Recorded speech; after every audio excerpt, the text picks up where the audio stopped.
अपना धन, स्त्री संबंध और अगली योजना, ये 3 बातें कभी किसी को न बताओ। बहुत समय पहले पाटलिपुत्र के एक प्रभावशाली नगर में त्रिलोक नाम का व्यापारी रहता था। वह युवा था, चतुर था और जल्दी अमीर बनना चाहता था। उसने अपने जीवन के 3 राज, धन, प्रेम और व्यापार योजना 3 अलग अलग दोस्तों से साझा किए। पर वो भूल गया कि हर मित्र मित्र नहीं होता। पहला राज, धन की जानकारी। त्रिलोक ने अपने बचपन के दोस्त वसु को बताया कि उसने हाल ही में एक सौदे में 500 सोने की मुद्राएं कमाई हैं। वसु ने हंसते हुए कहा, वाह मित्र, अब तो तुमसे उधार मांगना बनता है। पर रात को ही वसु ने अपने 2 साथियों के साथ त्रिलोक के घर में चोरी करवा दी। सुबह उठते ही त्रिलोक का खजाना खाली था।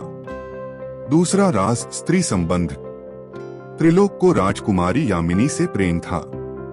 यह रिश्ता अभी छुपा था क्योंकि दोनों परिवारों में मतभेद थे। उसने यह बात अपने एक व्यापारिक साथी राजन को बताई। राजन ने दिखावे की सहानुभूति दिखाई और अगले ही दिन राजकुमारी से खुद विवाह का प्रस्ताव रख दिया। जब राजकुमारी को सच्चाई पता चली तो उसके पिता ने त्रिलोक को दरबार से ही निकाल दिया। तीसरा राज, अगली योजना। त्रिलोक ने सोचा कि कम से कम मेरी व्यापार योजना तो बची है। उसने अपने एक गुप्त साझेदार धवल से कहा, मैं दक्षिण से मसाले और रेशम लाने की योजना बना रहा हूँ। धवल ने उसकी योजना को चुराकर पहले ही माल मंगवा लिया और बाजार में बेच दिया। त्रिलोक जब पहुंचा तो पूरा बाजार उसके सामान से भरा पड़ा था, लेकिन नाम और लाभ धवल का था।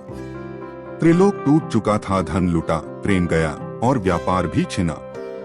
उसी समय एक वृद्ध साधु जो स्वयं चाणक्य थे, वेश बदले हुए वहां आए। त्रिलोक ने अपनी व्यथा उन्हें बताई। चाणक्य मुस्कुराए और बोले, तुमने 3 ऐसी बातें बताई जिन्हें दुनिया में कभी नहीं बताना चाहिए था। यही मेरी तीसरी नीति है, धन, स्त्री और योजना को तब तक गुप्त रखो जब तक वह मजबूत न हो जाए। धन की जानकारी लोगों में लालच, ईर्ष्या और धोखा लाती है। ज्यादा धन बोलने वाला व्यक्ति हमेशा निशाने पर होता है। स्त्री संबंध या प्रेम प्रसंग साझा करने से हस्तक्षेप, अफवाहें और विश्वासघात की संभावना बढ़ती है। निजी जीवन जितना छुपा रहे उतना सुरक्षित रहता है। योजनाएं साझा करने से आपका आइडिया चोरी हो सकता है। योजना तभी बोलो जब उसे पूरा करने में कोई रोक न सके।